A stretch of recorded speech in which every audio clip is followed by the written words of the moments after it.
It's March 15th, 2008. macOS Leopard was released a couple of months ago, and Apple is doing great.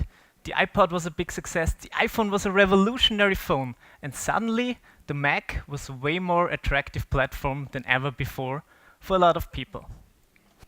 The iPhone 3G isn't released yet, but it will be in a couple of months, and with it iPhone OS 2.0. But most importantly for us all in here, the App Store.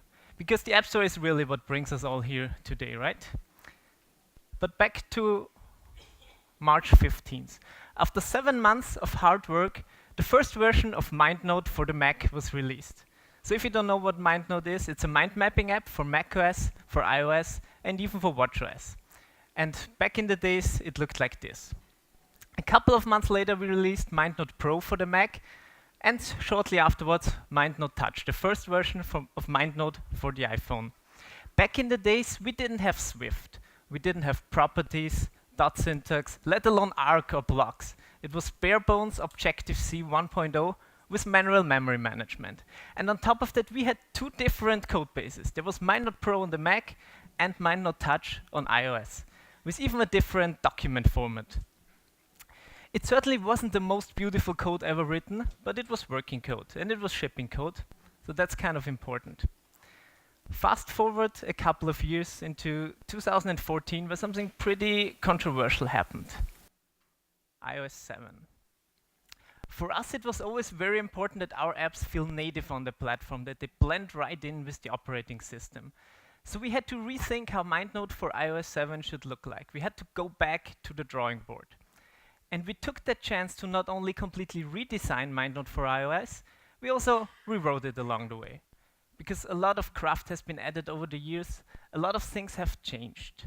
So we wanted to start with a clean slate. Yeah, what shall I say? Don't do that. Like, don't throw away your working application. Don't throw away your already working code. Refactor it, refine it, improve it over time, but don't do what we did. So while we completely rewrote MindNode for iOS, we still had MindNode Pro on the Mac, which was still based on the old code from 2008. So we still had two different code bases with no code sharing at all. So we had an idea.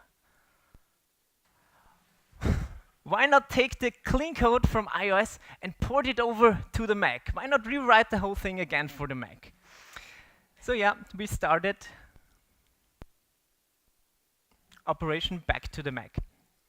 And we literally took our iOS code base back in the days, added a new target for the Mac, and we hit compile. And this is what we faced for several weeks. That one doesn't really work.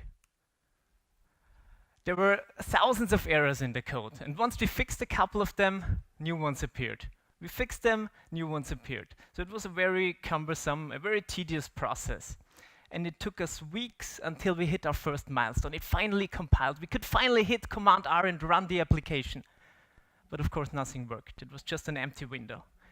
But from this point on, we had a working application with shared code between iOS and macOS, and we could start to actually fix things. We could start to make this a working application on the Mac again. And this is what brings me here today. I want to talk about sharing code between iOS and macOS. So it's about sharing code between native apps, between Cocoa Touch and Cocoa. You might have noticed that we've made some less than ideal decisions in the past, but we've learned a lot along the way, and I want to talk about the lessons that we learned so that you can make better decisions than we did. So my name is not Chris Eidhoff, my name is Matthias, and I work for Ideas on Canvas, the company that likes to rewrite the applications. Luckily, we only have a single one. So I know what some in here might be thinking. Seriously, the Mac? Isn't the Mac kind of dead?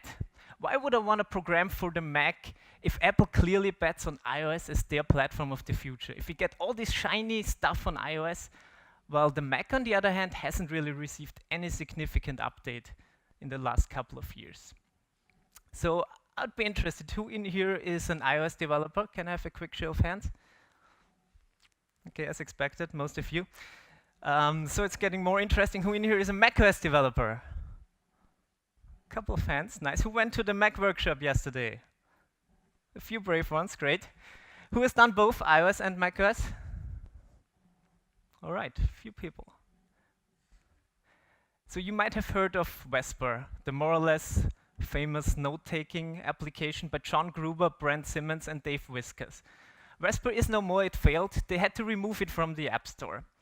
So how come that such a well-known trio wasn't able to make a sustainable business out of a pretty good piece of software? If not even daring Fireball, one of the most influential, one of the most well-known blogs in the Apple scene, can promote an app, who actually can? After Vesper failed, John Gruber wrote a blog post, a post-mortem about Vesper, and he had one main takeaway.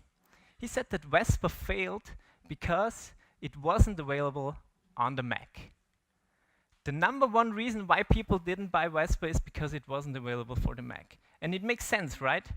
Would you buy a Notes app that's only available on the phone? You'd want your Notes to access on all your devices, your iPhone, your iPad, your Mac, probably even your watch or the web, and you want them to sync between all these devices.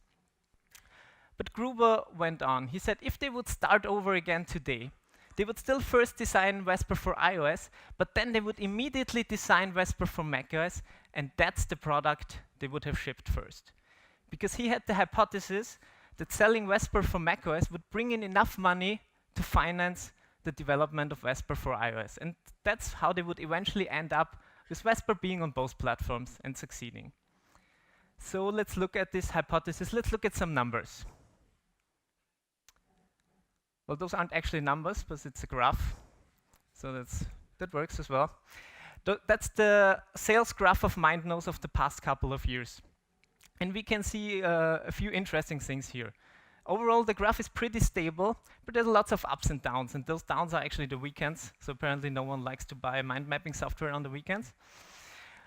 And we can also see that iOS is clearly the bigger platform, but the Mac still makes up for a significant amount of money. And this is what actually allowed us to write MindNode for iOS and to rewrite it again back in the days. So it brought us a lot of money. And MindNode is a productivity software, so it's in many ways similar to Vesper, but it's the same for other applications as well. Users expect your app to be available on all their devices, and they might not even understand why it's available on their iPhone, their iPad, but not on their Mac. So we want to be on both platforms, right? But why is it important to share code, and why is it probably even important for you, even if right now you don't have the need to share code between the platforms because your app is only available on iOS, for example? So let's look at some reasons. First of all is testability. So if you write your code in a way that you can easily share it between iOS and macOS, it means that you have decoupled code. It means that you got your boundaries right. It means that you designed a good API within your app. So you get testable code. But not only that, you also get better tested code, because if your code runs on both platforms, more users are going to run your code. And they're going to run your code under different conditions, because conditions on iOS and macOS can be fairly different. So this will, over time, uncover more bugs in your code. And uncovered bugs are great, because once we know of them, we can fix them. So your code will get more robust over time because it has to adapt to all these different conditions. A second very important point is the single source of truth. So imagine a calculator application, a spreadsheet application. Imagine your application giving different results on iOS than on macOS. That's obviously not what we want. We want to behave our apps the same on all platforms. We want our apps to be consistent. If we have a single source of truth, this is easily achieved if we share this part of our code base between platforms. And if requirements change at some point, if we have to change things in our app, we only have a single point to change, and we can't forget to change it at some other place. But most importantly, it simply saves time, because we only have to write the code once. So the more code we can share, the better. The iWork team has given a great talk about code sharing and how they deal with it at the WWDC session. And they share about 70% of their code base. For us, it's roughly the same number. But even if you currently don't have the need to share code, you still get a ton of benefits out of it if you write your code in a way that you could easily share it between platforms. Because in the end, it's all about choosing the right abstractions to make our lives as developers easier.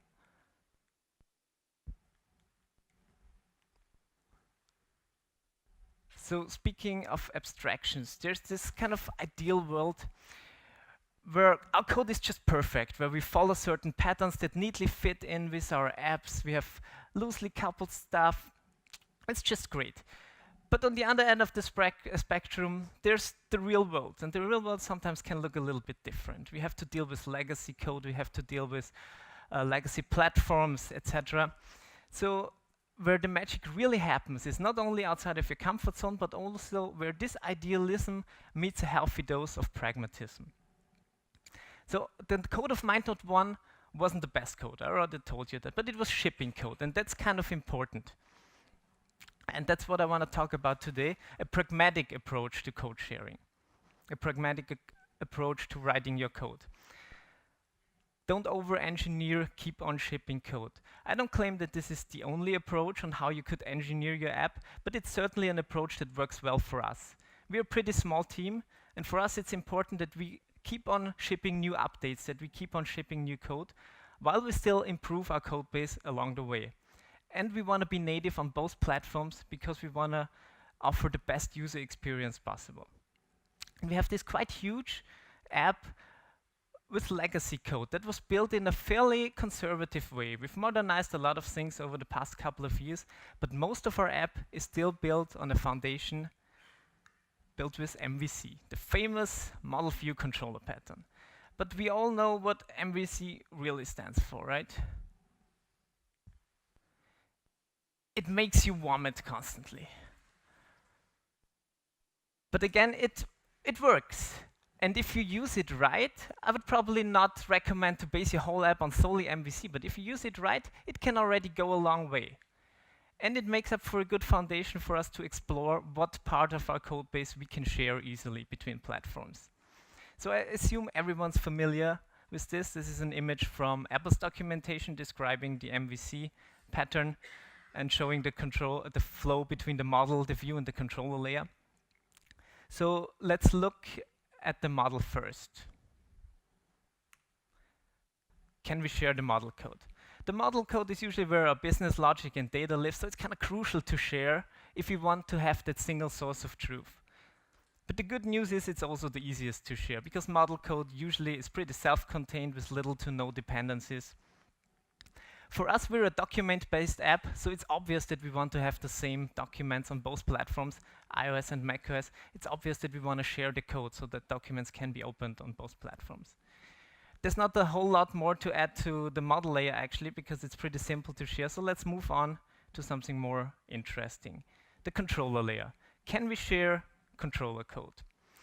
And the answer is, it depends. It depends on the kind of controller you're writing. On the one side, there's stuff like model controllers, which more or less live in the model layer or in the boundary between those two. So these are pretty easy to share because they deal with your business logic and data. On the other end of the spectrum, there's stuff like view controllers, which are very tightly coupled with your UI, which more or less live in the view layer and gets harder to share. And in between, there's a whole range of different controllers. And it's similar for controllers that deal, for example, with user input, like touch input or mouse input on the Mac. So let's look at some example. New in iOS 11, we got a system-wide API for drag and drop. But drag and drop was available on the Mac since the beginning, more or less, and we also supported it in MindNode since the beginning. And this is how it looks like in MindNode. So if you would want to set up something like this in your app, it's pretty simple, right? You would probably create a pen gesture recognizer, attach it to your view, and then update the view's location along the way. On iOS, it could look like this. We could have a canvas view controller subclass of UI view controller, and in our viewDidLoad method, we simply set up a pen gesture recognizer and add it to our canvas. And then in our handle pen callback, we first get the state of the pen, whether it just started, whether it's currently changing, whether it was already ended, was cancelled, and so forth.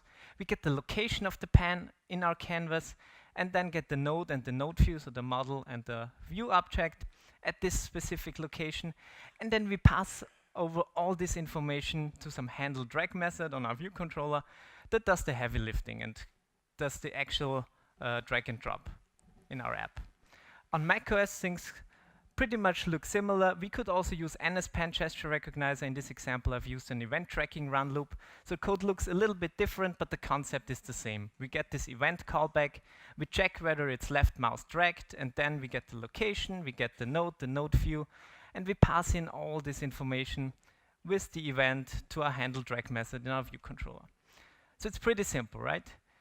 But I hope it's already clear that this is not how we would want to structure code. Because there's a lot of code duplication. There's this handle pen method on both iOS and on macOS, and they look similar, but are not really the same because one deals with UI gesture recognizer state and the other one deals with NS event, so we can't actually share it. So we don't have this single source of truth for dragging code in our app. And this is the kind of code that leads to the MVC we all know and love, the massive view controller. So that's my second tip. Don't take on too many responsibilities. Keep your classes small. Don't put everything in your view controller. Basically, try to follow the single responsibility principle. But again, don't forget tip number 1, be pragmatic along the way. Don't over-engineer, because otherwise you might end up with questions like this. Does singleton violate the single responsibility principle? This is an actual question on Stack Overflow, and the author is concerned about singleton violating SRP because the singleton is already responsible for managing its life cycle. So how can it have a second responsibility and do actually anything? That's not very pragmatic approach to look at things, not very pragmatic approach to write your code. So how can we improve the dragging example? Whenever we use drag and drop, in our app, a couple of things need to happen. We first need to highlight the dragged view. We need to update the view location along the way. If we drop it on top of another node, we need to attach it so that it becomes its new parent. We need to update the model location once the drag ends so that we can save it in the document, and so forth. So this has to happen on both iOS and macOS. So it's a good candidate to share this kind of code. And along the way, we can slim down our view controllers if we extract this code into a new controller. So we could, for example, introduce a new shared controller, drag controller, that we can use on both iOS and macOS, which has a state enum, which indicates whether the drag just started, is currently changing, or already ended. We initialize it with our dragged node, the node we want to drag. And then there's this method, drag to location, with a given phase, which contains all the logic, more or less. It checks the phase when the drag is currently moving, we update the view location. When the drag ended, we update the model location, etc. So now we have this single source of truth for dragging code, and we can easily share it between iOS and macOS. And the view controllers now only have to set up their gesture system, set up a UI gesture recognizer, set up an event tracking run loop, and then forward all the calls to this drag controller. So that's my third tip.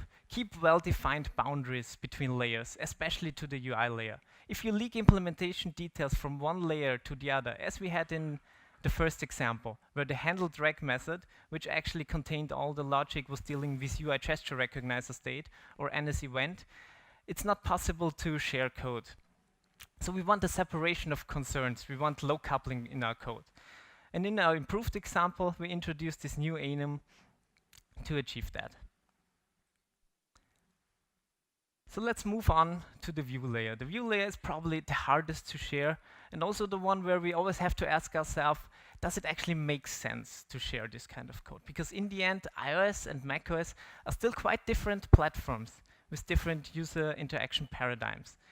We have this pretty small screen on an iPhone, which is different than the screen on the macOS. We have this 44 point by 44 point minimum touch target, while we don't have this restriction on macOS because we have the mouse input and can be more precise.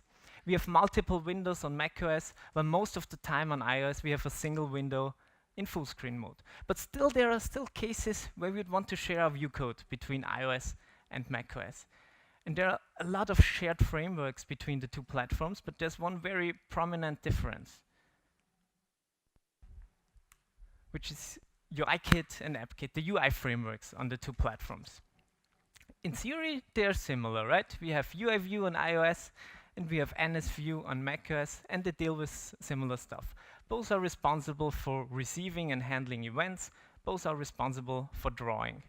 But the devil kind of lies in the details. For example, every UI view is backed by a CA layer, while on macOS you have to opt in, and then you get layer-hosted views or layer-backed views, and they can behave quite differently. The coordinate origin is flipped. On iOS we have it in the top left corner, while on macOS we have it in the bottom left corner. So our math becomes harder to share. NSView on the Mac clips its subviews, while UIView doesn't. Animations are handled differently. Accessibility is handled a bit different. There's nullability differences because CA layer on UIView is non-null, while it's nullable on NSView, and stuff like this. This makes our lives harder.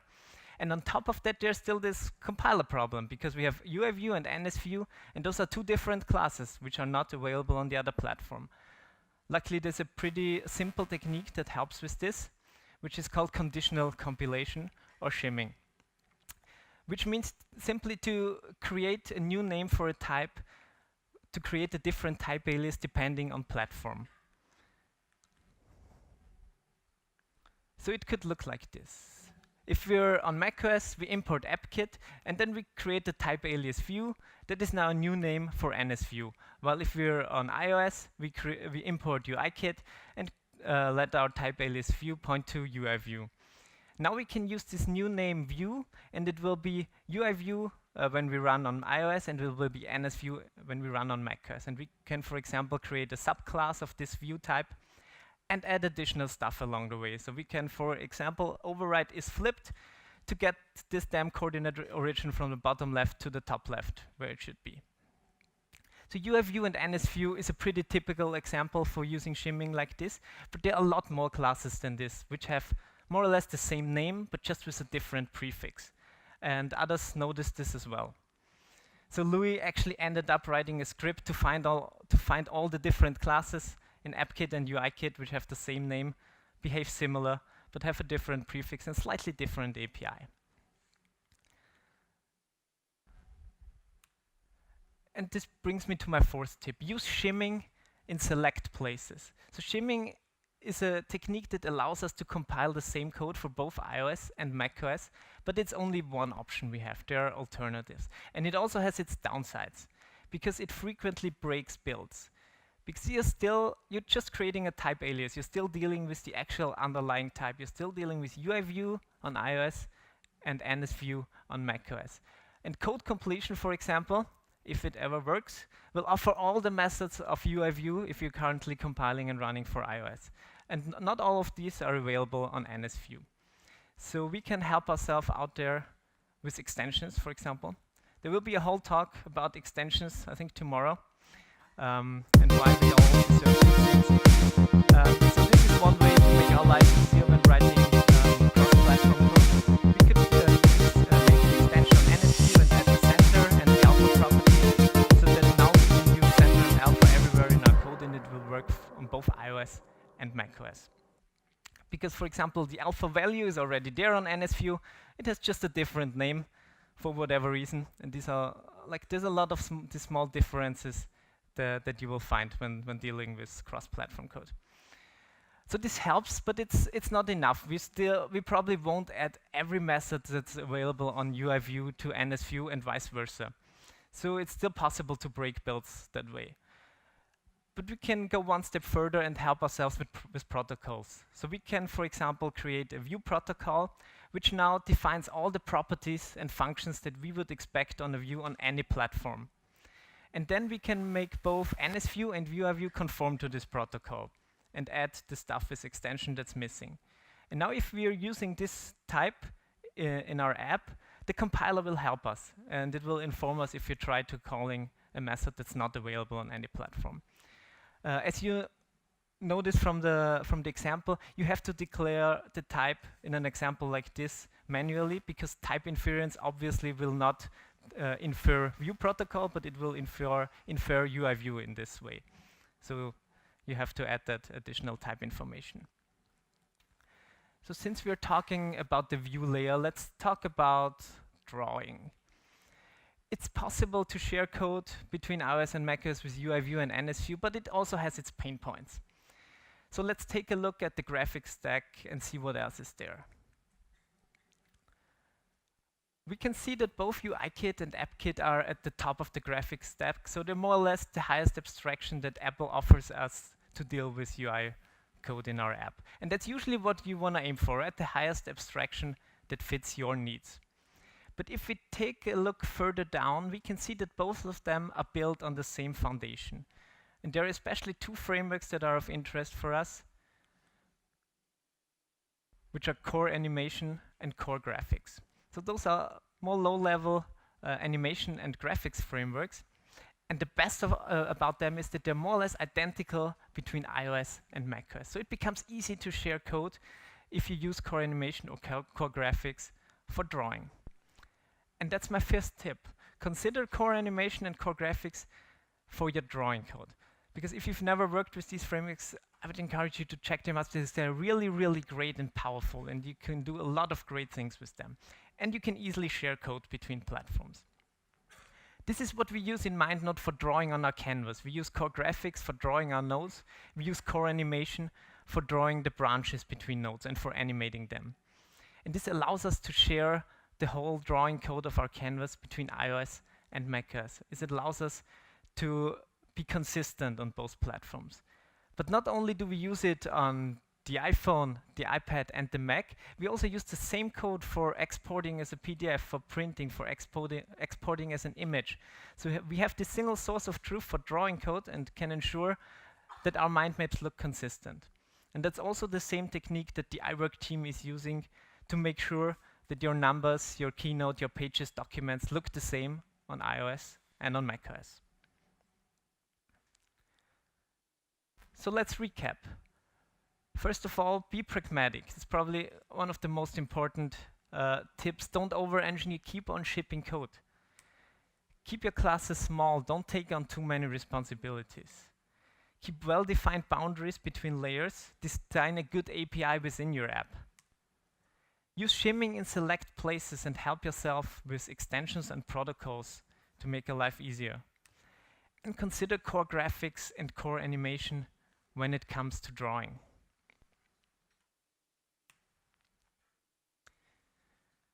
So I have a confession to make. Basically, I lied to you the whole time. I showed you this graph at the beginning, and I told you these were the sales numbers of MindNode for iOS and macOS in the past couple of months. Actually, that's not true. Those are not the real graphs. Those are not the real numbers. Those are the real ones. So iOS and macOS are actually exchanged. macOS brings in way more money for us than iOS. So if you're still hesitating, if you're still thinking that it doesn't make any sense to bring your iOS app to the Mac, if you're still thinking it doesn't make any sense to program for the macOS, I would encourage you to think again. Thank you.